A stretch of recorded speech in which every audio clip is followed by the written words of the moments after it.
Well, I think that we have a mixed group of people that know synthesizers and that don't know synthesizers. Right. So I'm going to start with a real basic understanding of how it all works. So the idea, of course, of a synthesizer is that you get to make sounds that you haven't heard before. And some people like to use it to imitate sounds that they have heard before, and all of that's possible. The way that the sounds are made in a very broad sense is that we separate out the elements of sound. So we have a pitch. If it's a pitch sound, we have a pitch. We have the way that it sounds, that's the timbre of it. We have how it appears in time and space, and so that's the envelope that defines it. Like with a piano, you hit it, it has a hard start and then it dies off. If it's an organ, you hit it, it has a hard start, and you lift and it has a hard end. So these are two different types of envelopes. So just imagine that an envelope is the shape of the sound. And of course we have, also the rhythm, which is how the shape of sound appears repeatedly. And so on a synthesizer, the way that we deal with that is by first, we use things that are called sound generators, and this is most typically an oscillator, which just goes until you do something else with it. But also it could be noise, it could be an external recording, it could be an instrument, anything that makes sound could be a sound source. And then we use other modules, and that's what all of these little things are called, are modules. And we use other modules to affect the sound or the timbre. And the most common way to do that on a synthesizer is with a filter. And what a filter does is subtract what we're hearing and leaves just some of it left for us to hear. So a very common synthesizer sound is wow, and that's a filter opening up and closing. However, more fun than filters, I think, is directly influencing the wave shape, using wave shapers, using destructive synthesis, distortion synthesis, and various kind of little odd subsets of the general idea. And then, so after we process a sound, and we use a VCA to process the amplitude, the filter to process the timbre, in order to make those shapes in real time, we use what are called voltage control sources. And voltage control sources give out a shape too, except you don't hear them. Those shapes are silent for the most part. It depends. Sometimes you'll hear clicks and stuff. But if we want the filter to go wow, then what we have to do is have a control voltage that goes like that. It increases so that we can open the filter, and then it decreases to close the filter again. And that gets fed into the control voltage input of these various modules. So we end up with, in the simplest sense, three elements. Our sound sources, our sound processing, so the source goes to the processing and goes out, and then we have this other silent partner that's coming up and feeding control voltages to those things. So in the case of the oscillator, the control voltage is telling it what pitch to play, and or what modulations to affect, and so forth. And in the case of processing, it makes the sounds, the filter, like I mentioned. So that's the simple way to look at that. And if I'm leaving anything out for those of you who are very experienced, please let me know, because I haven't done a 101 for a long time. So combining all of these modules into something is the art of patching. And patching is what we make with these chords. These are called patch chords. And so, just as a for instance, I have an oscillator here. It's coming here to this voltage controlled filter. The voltage controlled filter is going to a voltage controlled amplifier. And then these are going to a mixer. And the mixer comes out here. That's the very simple chain. Now, I happen to really love patching interrelationships, so it gets a lot more complicated, and I'll be showing you some of that. What I did last night before I turned the sound on was basically composed of two instruments, and the instruments are composed of many patches. One instrument was the melodic instrument that we heard. Let's pull some of that up here somewhere. So this is what I ended the show with last night, but we can... let me find something here.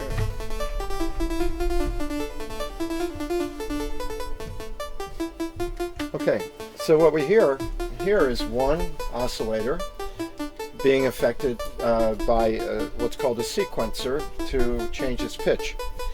And I had three voices going. So here's the second voice. Some people were wondering if I had a digital delay on stage, but I do it by delaying the pulses and subdividing pulses so that I can get those same effects, but without using things like that. In fact, I never use digital delay in my performances because it confuses what I'm doing. It makes it harder to understand. So I only use reverb just to soften the sound a little bit. So here's three voices now.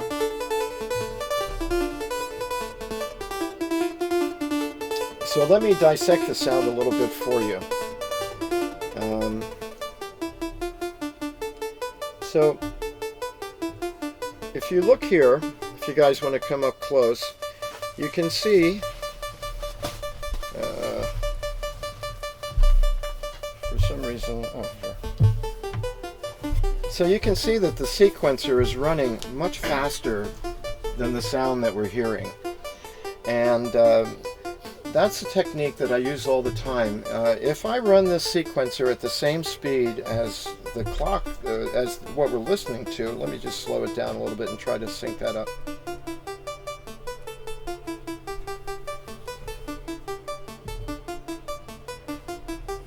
Okay, so here, you know, we have just one sequence, 8 notes long, and it just repeats and repeats, and it's not very interesting. But if I speed this up,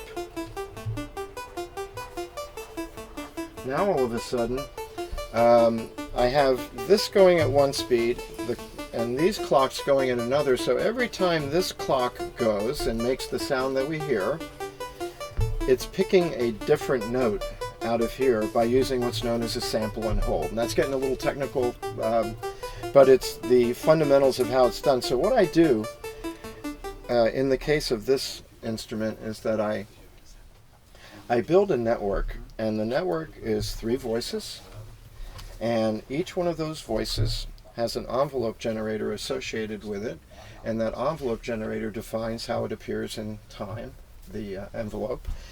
And each one of those is being powered by one clock, and a clock is something that we can use to synchronize all of our timings. So with that one clock, and these envelope generators have the ability to divide that clock. So if I divide it by 2, it's only going to select every other one. If I divide it by 3, it selects every third. And that's how I can create the polyrhythms and everything. So each of these is associated with a sample and hold. So every time this goes, controlled by the master clock, it tells a sample and hold to sample wherever this is at that moment. And because it's going fast, it could be at any number of places. So again, let me now just kind of show you and listen a little bit to how that works. So here we're hearing the very simple sequence, and as I speed this up,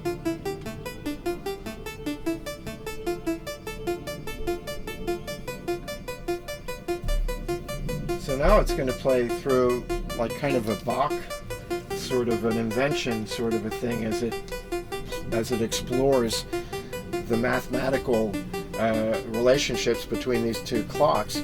As I change this just a little bit, I get a different sequence. So last night in my performance, when I was able to easily go from one very different sequence to another very different sequence, it was as simple as changing that a little bit. And that's kind of part of what I try to build into my patches, since I perform live a lot and that's my passion, is to be able to have what I call touch points, places on my synthesizer that I can put my hands and fingers that really make a big difference in the compositional idea that I have. So as we hear, this is now doing this pattern, but here, whole different pattern. And now I can also change the clock over here, which is going to change not this speed, but the speed of what we're listening to.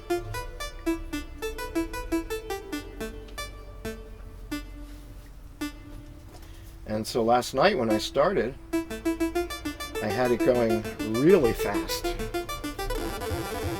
And I had this over here.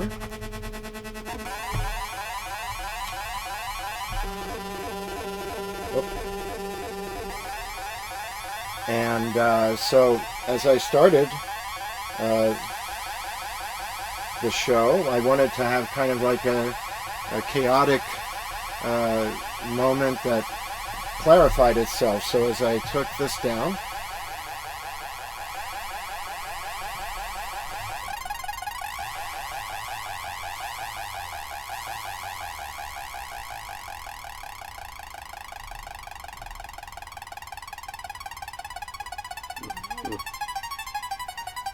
it became apparent what was there. What was there.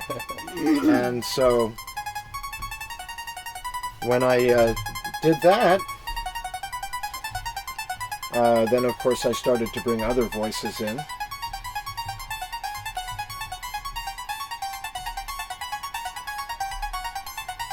And what then happened, and this explains a little bit more about the envelope generators, is that I went from there into a long tone section.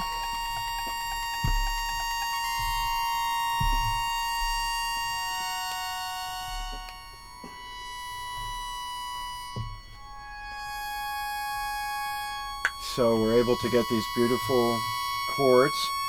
Now, each row on the sequencer is tuned to a different scale concept. So if I'm using this one, it's a chromatic, it's a half octave of a chromatic scale. So we get these really creepy, spooky chromatic relationships. This row is an A minor scale. So now we can change from the chromatic creepy feel to a very smooth and mellow feel. And each one of these has a different one. So this one has higher pitches, and it's built on D. Let me speed up these envelopes so we can hear that difference a little sooner.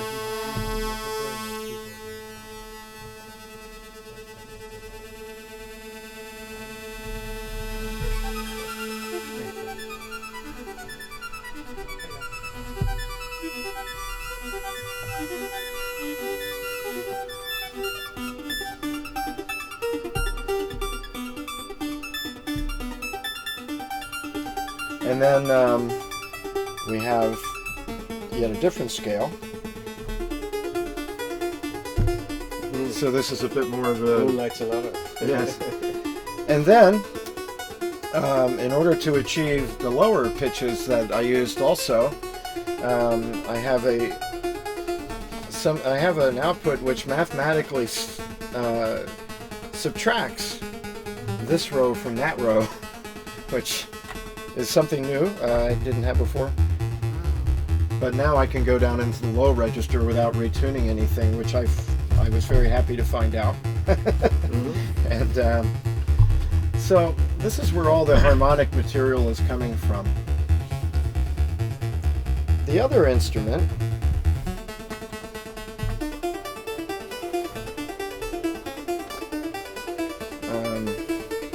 Well, before leaving this instrument, let me point out that I also have a version of all of those voices that doesn't have any processing on it at all, which is these guys.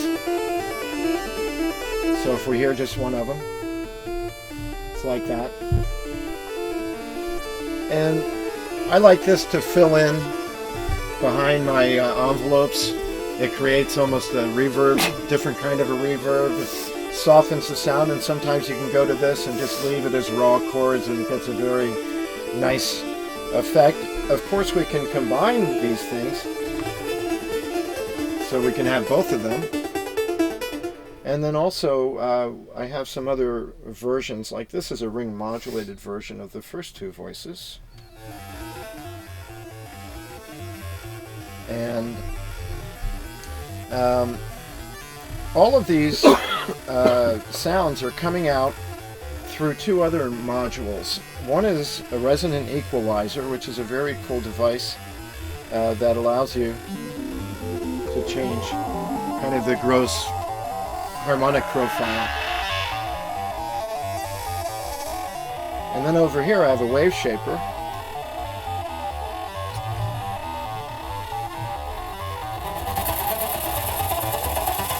So I can start to chop up the waveform and do things like that. So at the same time that voice is going through those modules, I also have those modules set up to be a feedback circuit. And to me, feedback is one of the coolest things on the planet, for some reasons that I'll mention. But first let me explain what feedback is. You know, when you're at a club and somebody gets out the mic and they go, hello, and it goes, Ree! That's feedback. But if you control the feedback, you can make a lot of things out of it. So all of the low and noisy stuff in the rhythm, that was all done with this feedback voice. So let me show you a little bit about that. So there it is, feedback. And you have to be very careful to control this.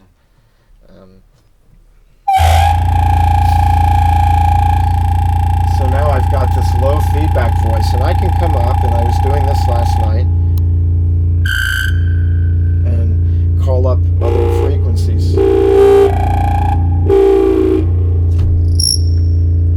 And so I was up there playing these knobs in some portions. And then it's also feeding back through this wave shaper that I mentioned. So that brings in a whole other element. And of course this is really fun in a couple of ways for me. Number one is that feedback is like the most organic thing I think that a synthesizer does, because it's unlike a normal voice, which kind of it's like easy, it's no effort. Feedback has to build up to a point, and then it happens. It's like really physical, and I really like that. That excites me. And so feedback is like playing on the edge of a mistake at all times. It's like it's always ready to just totally be obnoxious. On the crest of the wave, like. Yeah, but you just play that edge. And you know, at first it's a little hard to manage, but after doing it for a while, you learn where the problem frequencies are, and you can start to pick out some really cool things. So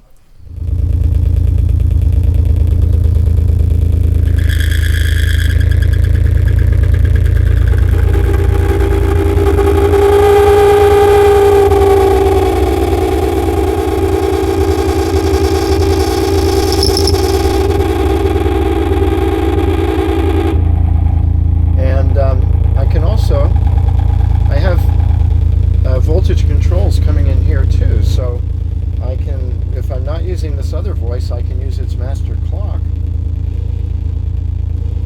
to control some modulation. Then I have another clock over, or envelope generator over here. Let me just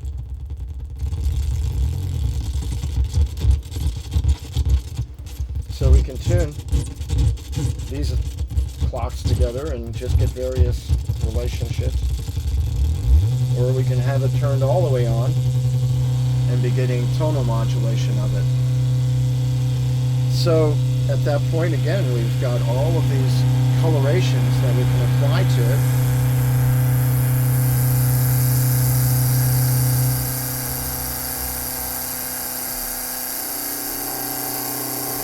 hear that the sound moves around.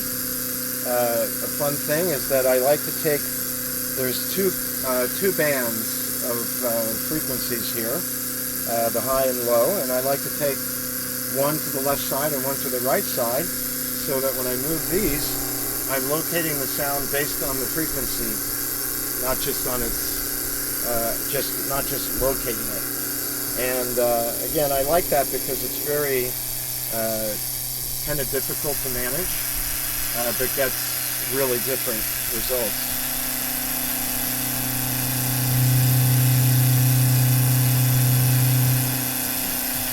And when you play synthesizers, you start to learn how to move knobs with all your fingers at one time.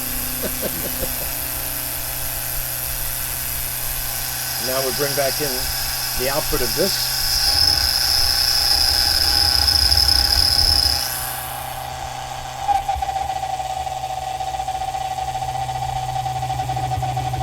And now we can start to develop some of those rhythms that I was using last night.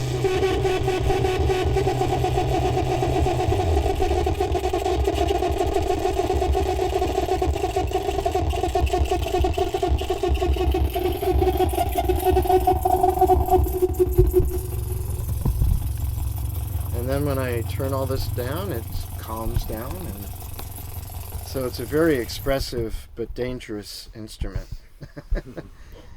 So I mentioned modulation, and modulation, I'm going to come back to the first patch for a bit. Modulation plays a big role over there too. Let me bring this up here.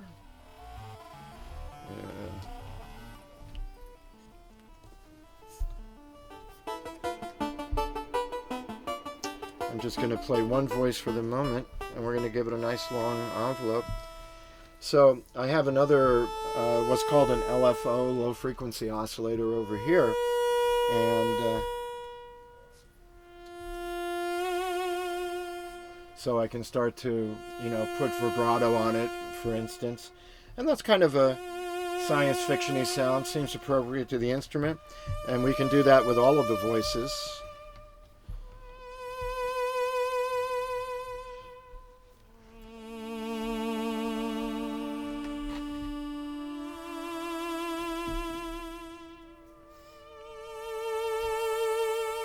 So that's a very mild form of modulation, doing something that's kind of normal to our ears, the vibrato.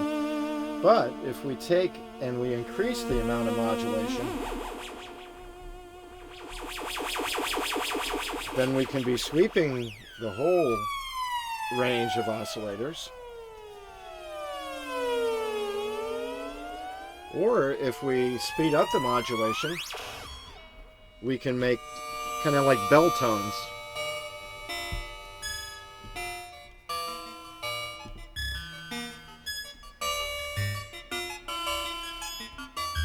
And of course, every time we change the pitch selections, they're going to be different. And we can change this modulation pitch for different effects.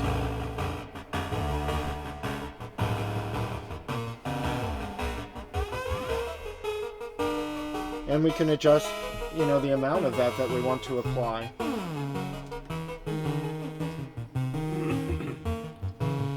And some of them can have it and others might not. Like, here's a nice clear one, and we'll have the other stuff with it.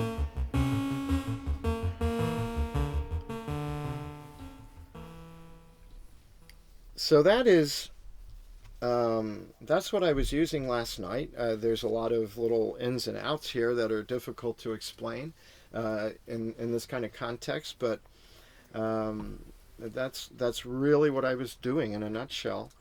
And it's just a matter, there's an infinite range of these things, so I'm showing you the extremes so that it's kind of easy to understand in context, but the gold is in between the extremes, and it's all in the fine tuning. It's really about getting to know the instrument, and everyone's different. A different brand acts differently, does different things, so you really need to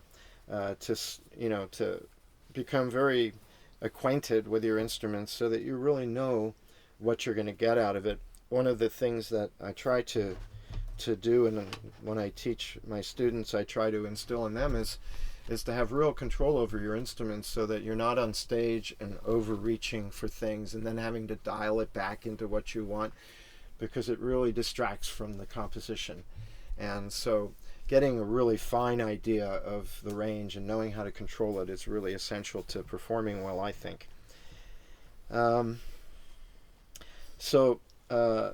That is a really quick overview. Oh, I suppose I should mention this since it's sitting here.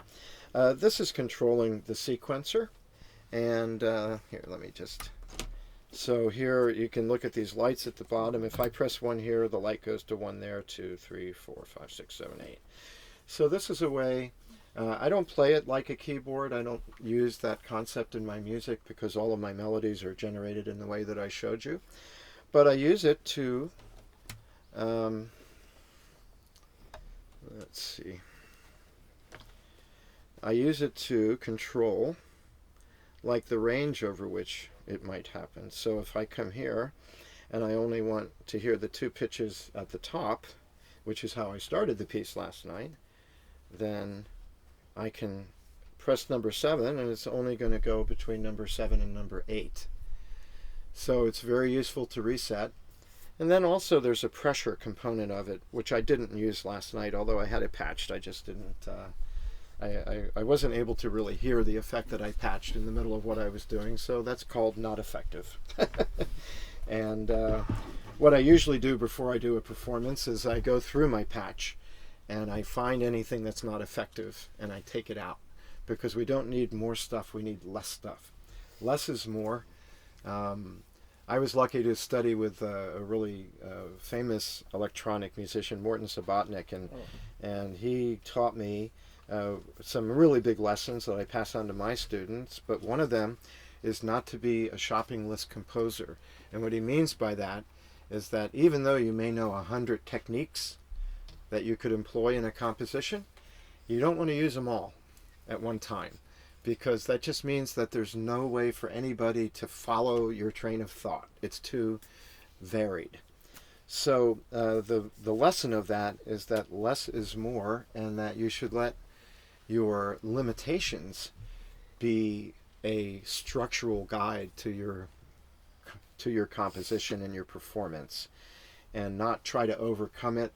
Like I could have, I have lots more synthesizers than this that I could be using. Of course, it would be hard to bring them here, but at home, where it's easy, I don't bring them out either. I bring out what's appropriate to the moment. Sometimes I bring just this one box. Sometimes it's 2. Sometimes it's these plus my mystery surge, which is a large thing and is the original version of this. So I think another important thing, and things that I try to inform my students about, is that composition is all about intention. And whether you're getting up and just improvising, or if you're getting up and playing a finished through composed composition, you get up with intention. You have an idea of what you want to do, and you have an idea of where you want to start and where you want to end up. And so in an improvisational context, the art is getting from that place to that place in a way that's creative, both for you and for the audience.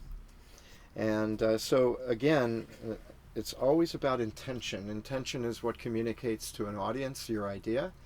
Intention is what allows you to evaluate what you're doing to be sure that you're not getting off track. And so intention, I think, is the most important word in composition.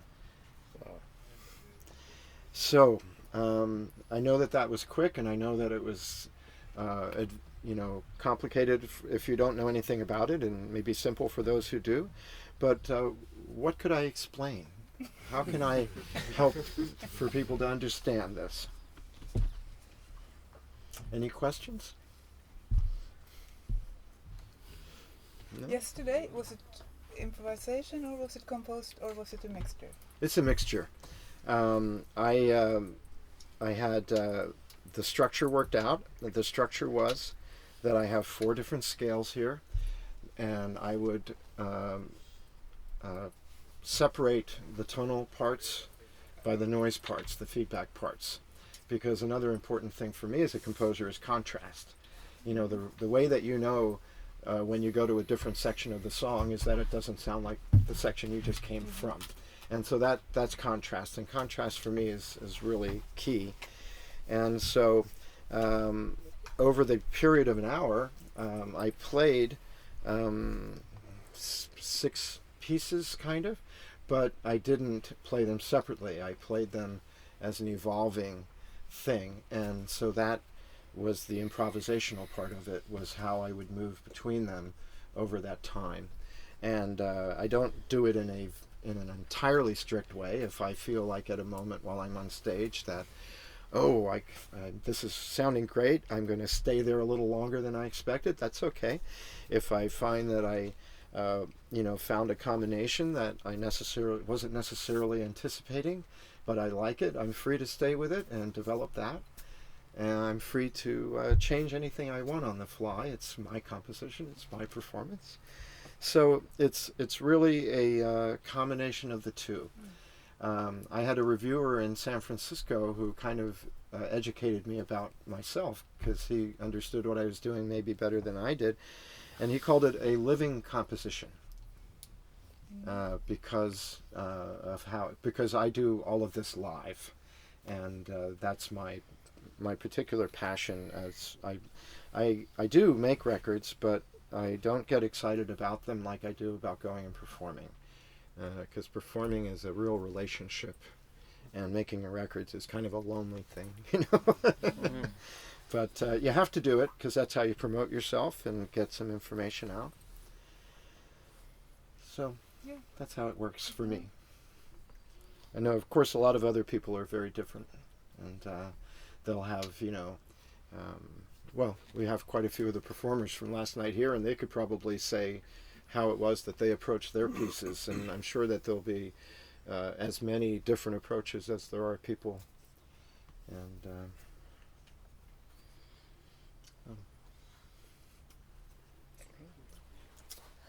so that's what it is. How could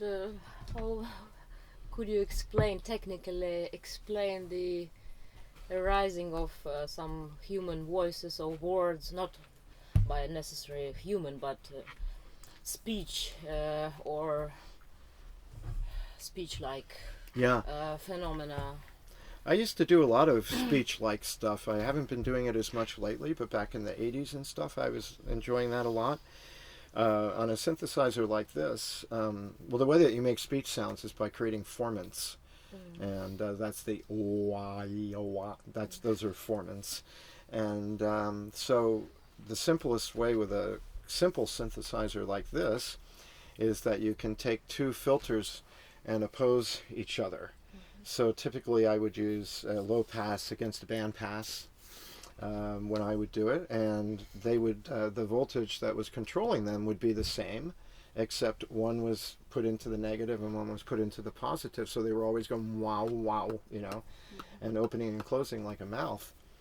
And then the voltage control that you apply to it gives the particular vocal sounds, and we've gone so far sometimes back in the old days when we were playing with this to like tune up a sequencer, so it would say like, hey baby, and stuff like this, and just short phrases. Although that's just a parlor trick. It's not really necessarily extremely useful for me musically at this moment. No, but it's a good way to learn about your module. Absolutely. Now there are filters out there. So one thing too is that this is called a Serge synthesizer, S-E-R-G-E, and it was designed by a fellow named Serge Trepnin. His father and grandfather were famous Russian composers of the classical era. And he and his brother taught at Harvard, taught composition, and Serge taught at California Institute of the Arts, where I went to school. And he was brought to Cal Arts by Morton Subotnick, another of my teachers, to make a synthesizer that the students could afford to buy. so that when they were finished with college, they could go ahead and have a real career playing this. Because at college we played a Buchla 2000, which some of you might know, and I don't remember how much that was at the time, but I wouldn't be surprised if you put, that if you put a couple of more zeros behind that 2000, you might be in the neighborhood. It was extremely expensive. It was extremely costly to maintain. So Serge developed what he, I don't know if he called it this, but someone along the line called it the people's synthesizer.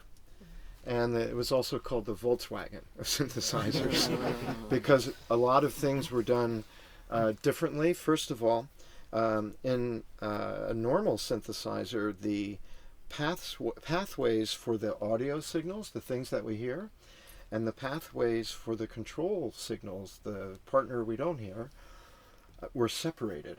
They were segregated, and in some cases, like on the Buchla, they even had different plugs for the different pathways. But one of the brilliant things that Serge did was to make them all the same, so that you can take, for instance, I have 3 things here that are called oscillators, but I have 3, 4, 5, 6, 7, 8, 9, 10, 11, 12, 13, 14. I have 14 things here that I could use as an oscillator if I patched it to do that. And that's what's called patch programmability, which is something that Serge invented. And the idea is that you build modules that are very simple function blocks, and then you patch them into more complex things or different things. And so that made his system really, really versatile and inexpensive to have a small system that could do a lot. He also did another thing, which is wonderful, and that is that he built his system with banana plugs. And this allows the patch programmability, the repatching of modules, is facilitated by this because we can take multiple signals out and route them to various places and do lots of combinations that would otherwise be difficult. In the Eurorack world, which is the most popular format for synthesizers now, they had to use, up until recently, what's called a mult. And you would take your signal that you wanted to send to many places, you would stick it into a little strip module, and then you could take 3 or 4 or 6, however many mults of it out. But with the Serge concept, you don't need to take up that real estate with mults because you can do it right with the plugs. More recently, who is it, Tip Top? Tip Top. Yeah, Tip Top has come out with a 3.5 millimeter mini plug version of stackable.